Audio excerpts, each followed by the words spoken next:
तर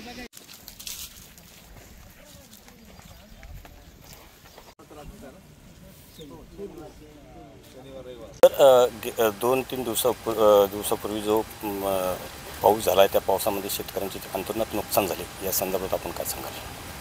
4-5 दिवसापूर्वी जो अतिवृष्टी या भागामध्ये झाली आणि त्यामुळे आज शेतामध्ये कापणीला आलेलं पीक, मग मका असेल, सोयाबीन असेल, टोमॅटो आहे किंवा कांद्याची लागवड चालू होती, याचं प्रचंड नुकसान झालेलं आहे। आता आपण बघितलं की शेतामध्ये प्रचंड पाणी 4 दिवसापासून थांबलेलं आहे, पाण्याचा निचरा होत नाही, त्यामुळे आलेलं पीक त्याची मुळं कुजलेली आहे, नष्ट झालं आहे, म्हणजे सगळं पीक या ठिकाणी नष्ट झालं आहे। आणि त्यामुळे शेतकरी अगोदर तर आपण बघतोय की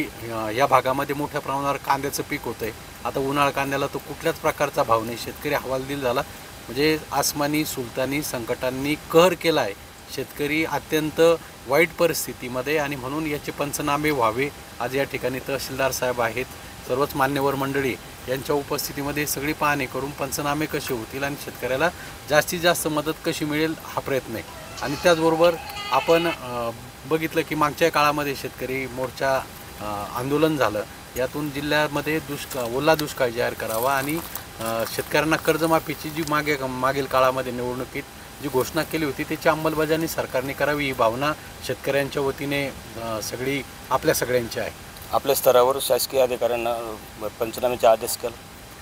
आता मी स्वतः कलेक्टरांना, मुख्यमंत्री साहेबांना पत्र, जर पाऊस झाला त्याच्या दुसऱ्या दिवशी 22 तारखेला पाऊस झाल्यानंतर 23 का 24 तारखेला मी कलेक्टर साहेबांनाही पत्र दिलं, मुख्यमंत्री साहेबांना ईमेल केला आहे आणि सगळ्यांना, तहसीलदार साहेब आहे त्यांच्याशी बोलून